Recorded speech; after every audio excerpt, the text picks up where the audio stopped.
Alright, let's just jump right into this explainer. I want you to picture something with me. Imagine we're sitting around a glowing, neon-blue geometric campfire out in the middle of the desert. We're hanging out with a traveler named Salem and his camel, Jassas. They call this fire the Shabbat el-Nar. It's this wild visual metaphor from our source material that sets the stage to explore something absolutely massive. We're talking about the ultimate human operating system. We're going to dive into how these ancient texts piece together this epic theory of human consciousness, history, and ultimately cosmic peace. So as we're sitting there with these silver olive trees shimmering in the night, we kick things off with this incredibly profound quote. It says, "The child says, I am. A sacred game, a return to the first innocence." I love this because it's suggesting that the absolute peak of human development isn't about, just endlessly stacking up more and more complexity. Actually, scratch that. It's the exact opposite. It's about returning to a state of complete, uncorrupted innocence, a sacred game. Right, so Jassa the camel, who happens to be rocking neon glasses, by the way, adjusts his shades as we run into this massive philosophical paradox. How exactly does moving backward to pure innocence actually allow us to move forward to ultimate creation? Like, what does that even mean? It sounds totally contradictory, right? But to really grasp the flow of history and spirituality in these texts, we absolutely have to unpack why going backward is literally the only way to move forward. While our fractal campfire flares up right here, giving us our first major breakthrough, the texts introduce this concept called fitra. Fitra is defined as this fundamental bridge between our deep inner readiness and the outside world. It's the first ontological barzak, which is just a fancy way of saying an intermediary state. Simply put, human consciousness is naturally, fundamentally wired to be in perfect harmony with the truth. It's kind of like how an eye is structurally built to process light way before it ever even opens for the very first time. And you know what's fascinating? This complete duality of the human spirit scales all the way up to the macro level of human history. On one side, we have the archetypes of the heart, Adam at the very dawn of civilization, and Jesus at the end, entirely embodying pure spirit and love. Then, contrasting that, we have the archetypes of the mind and system. Abraham stepping in as the first prophet of the modern era, and Muhammad acting as the final architect of systemic law. It's this perfect contrast between the raw, innocent love of the heart and the structured, rigorous framework of the mind. To tie the beginning and the end together, the source material goes straight to the Quran, quoting it to establish Jesus as the second Adam. The argument here is that he's an ontological reality, created by pure, direct divine command. Literally just the word be, and he was. He represents the absolute, ultimate manifestation of the Spirit, this pure soul of the desert, brought into existence without the usual human intermediaries. Section 2. The logical deconstruction. The salvation of Jesus. Let's see how all this builds to the historical crux of his story. Because if Jesus is this ultimate embodiment of pure spirit, we have to ask, what happens to him at the end of his earthly mission? The sources lay out a rigorous logical deconstruction, offering 4 clear arguments for his divine rescue rather than his destruction. They aren't just making a blind assertion here. They're building a highly cumulative case directly from the texts. So let's break these down.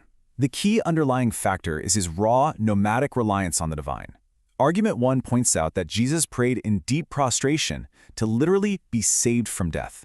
The theological logic dictates that a prayer from such a pure prophet is absolutely always answered, period.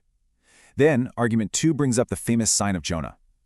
Just like Jonah went into the belly of the whale and came out alive, the texts argue that Jesus went into his ultimate trial and survived it, rather than dying. Moving on to arguments 3 and 4. The texts detail that when his enemies came for him and his followers fled, a look-alike substitution happened. It completely diluted his captures. No way around it. And finally, argument number 4 goes right back to that definition of him as a pure ontological reality. Since his soul was created directly by the divine command be, it just wasn't bound by standard physical destruction. Instead, he was simply and safely elevated, body and soul, straight to heaven. The ultimate embodiment of love was preserved, not destroyed. Now we hit section 3, the ultimate barzak, uniting heart and mind. And this is where we make an incredible conceptual leap.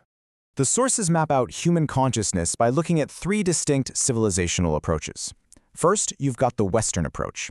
It focuses really heavily on bodily intellect and material monism, but kind of entirely neglects the spirit. Then, over on the Eastern approach, it prioritizes deep spiritual meditation, but often treats the physical body as an illusion to be negated. But then we have the Arabic or the Barzak method. This is the intermediary approach where both of those poles actually interact perfectly without neglecting either one. It's perfectly embodied in the physical and spiritual union you find in the simple act of prayer. And this illustrates the ultimate goal so brilliantly. The barzah, that perfect golden equilibrium, is only achieved when the absolute love and transparent heart of the second Adam, Jesus, fully merges with the highly organized, rigorous system and mind of the second Abraham, Muhammad. Think about it. Only by uniting that transparent, innocent soul of the desert with a rock-solid system of truth can human consciousness hit its absolute dynamic peak. You literally need both the fiery spirit and the structural container to hold it. Bringing us to our final section, Cosmic Peace and the Second Descent. As our digital campfire hits its brightest point, let's look at how all this physically manifests. What actually happens when this ultimate operating system is booted up on a global scale? Well, the macro-historical journey unfolds in three very distinct phases. Phase 1 is the initial spark of civilization with the first creation, Adam. Phase 2 is the perfection and revival of the operational system through Muhammad. And then Phase 3, the ultimate return. The whole timeline culminates in the triumphant second descent of Jesus, acting as the grand finale of the human story. The sources are incredibly vivid about this event. They describe his return as a broad-shouldered youth with luminous wet hair, stepping back into history, not as some new prophet, but as the ultimate walking manifestation of the Barzakh. He returns to bring what the text calls cosmic peace.